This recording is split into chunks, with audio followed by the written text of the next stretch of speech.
অত্যাধিক কাজের চাপ, মানসিক উদ্বেগ এবং তীব্র ডিপ্রেশন থেকে মানুষের আত্মহত্যার কথা কম বেশি শোনা যায়।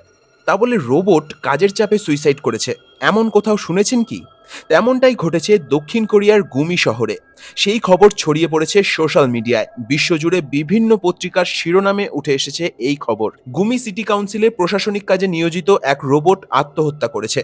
কর্তৃপক্ষ বিষয়টি নিশ্চিত করেছে, জানিয়েছে গুমি কাউন্সিল ভবনের প্রথম ও দ্বিতীয় তলার সিঁড়ির মাঝের জায়গাতে ভাঙা অবস্থায় রোবটটিকে পাওয়া যায়।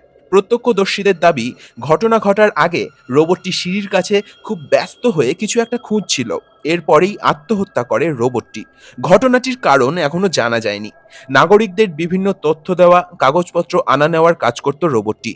প্রতিদিন সকাল ৯টা থেকে বিকেল ৪টে পর্যন্ত রোবটটি কাজ করত। আরও অনেক রোবটই সেখানের কর্মী। তারা নির্দিষ্ট একটি ফ্লোরে কাজ করে। তবে আত্মহত্যা করা রোবটটি নিজেই লিফটের মাধ্যমে বিভিন্ন ফ্লোরে যেতে পারত এবং কাজ করত। ফলে তার উপরে কাজের চাপ পড়ত বেশি। সেই অত্যাধিক কাজের চাপ থেকেই কি এই সুইসাইড?